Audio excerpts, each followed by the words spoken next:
Good morning, y'all. Certainly hope no one went to sleep at halftime last night. Welcome into Undisputed this morning. I'm Jen Hale here with Skip Bayless and Shannon Sharp. Good morning, gentlemen. Good morning, good morning. Are you ever feeling Carolina blue today? Why would you do that, Skip? Carolina go win by 15. You know you bad luck. Can you imagine my man Michael Jeffrey Jordan right now? He's somewhere hanging his head in shame. That's not how you do it at Carolina, right? We don't normally lose in the Superdome. I don't think you do. We won in 82 and 93 and then lose in 20. We can be back. We can be back next year. Be back next year. Better than the Sooners.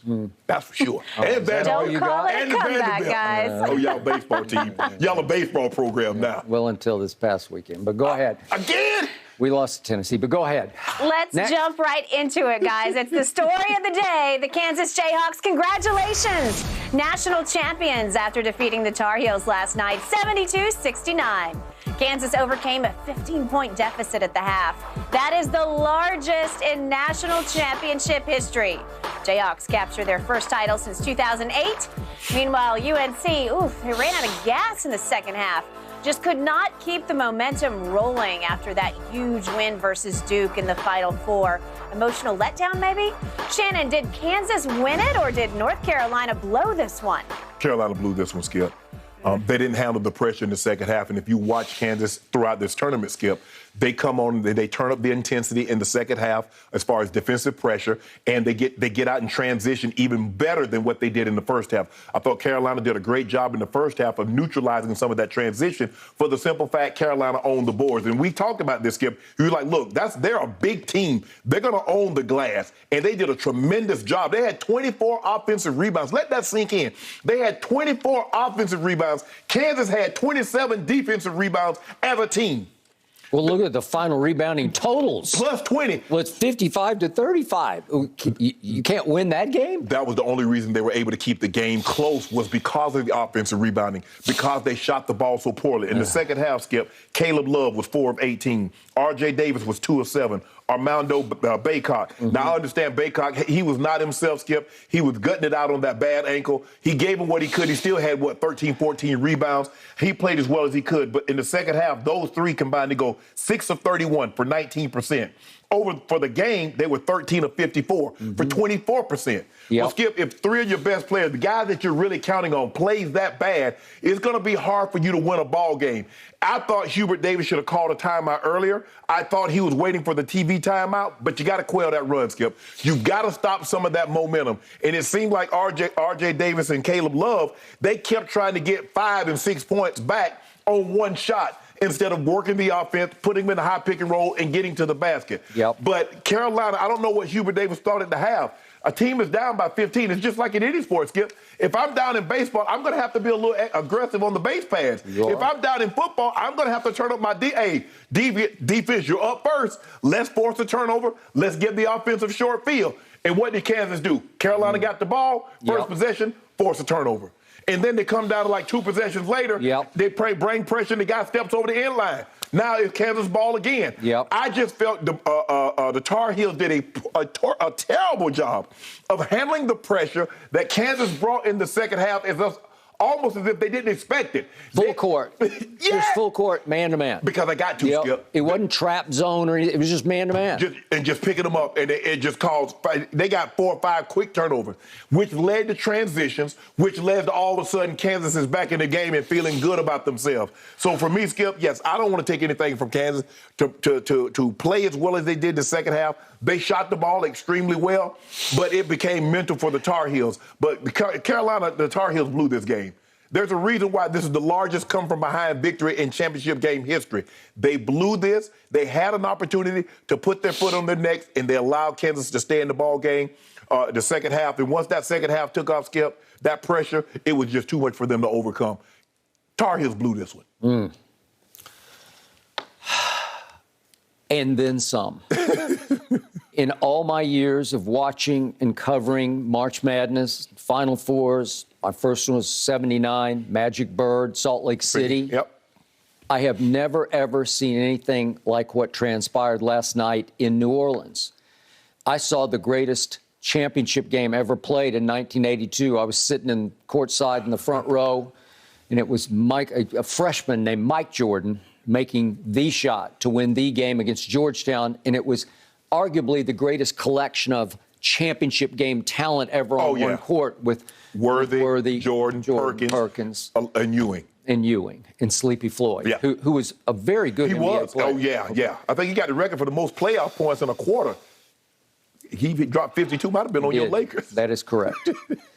So the point was, I just thought it was done at halftime. I was like drifting off a little bit like, well, this is going to be an easier night because this one's going to get really ugly. Because in the first half, your 8-seeded Carolina Tar Heels just tarred the heels of the Kansas Jayhawks. Yep. They bully balled them. They punished them. They out-physicaled them. They out-toughed them.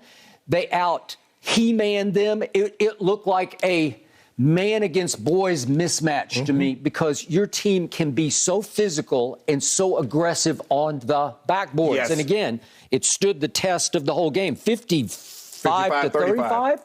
That's absurd. You can't find that kind of discrepancy on the backboards. Biggest discrepancy in championship game history. And find a team that overcame that, it's just impossible. Okay, what do I know about Bill Self? I've known him forever, since my days back in the Chicago Tribune. He actually was born and raised in a little town where my father came from called Okmulgee, Oklahoma, so we always sort of shared that detail. Okay. And the point is, I like Bill Self. He's a good guy. We'll talk in a moment about the cloud that's been hanging over his head. But the point is, I know him fairly well, and I think he's a good guy and a very good basketball coach. So do I. But at some points in his career, I have suspected he's just too nice of a guy because his teams aren't physical enough. They aren't intense enough. Like the difference between Coach K and Bill Self is Coach K has an edge to him, has always had some edge where they play with a furious sort of intensity. Yes. We are Duke and you are not. Right. And with Kansas, look at Bucknell I was on Cold Pizza in 2005. They lost in the first round to Bucknell, and they've had a long series of disasters, even since they won that championship back in 08, as you call. Let's look at the history here. Bill Self's been knocked out in the second round 5 times, Sweet 16 twice, Elite 8 3 times, once in the national semifinals and once in the championship game. And he's had much better teams than what he brought to the championship last night. Okay, so my point to you is, this was another Bill Self special. You get to the big stage, to the biggest dance of the big dance, and you're just a little soft. You're just a little too nice. You don't come out with the edge and the intensity. They started fast. They got off to a real fast start, and then they just folded. Right. And Carolina scores the last bucket of the half, and I think that's it. Right. It's just game over. And you look at second chance points in the first half. It was 18-2 Carolina. Yep. Well, this is just crazy upside down. Right. And then that happened, and my favorite stat of the night is that your Carolina Tar Heels over the last 25 years, when they've had a 15-point or more lead at halftime, they're 161-0. 161-0, and that happened thanks to a Bill Self team.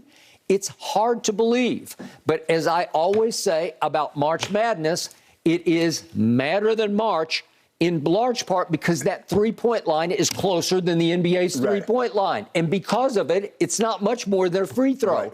And you will do or you will die from the three-point line because it becomes a three-point shooting contest, basically. And plus, Skip, you got to realize these are kids now. They're 18, 19-year-olds. Right. Well, some of them are about to play pro basketball, but you know how that goes. And this was kind of a starless championship game. You ain't looking at anybody like, oh, yeah, he's going to be a star. He's going to change somebody's life. No. Okay.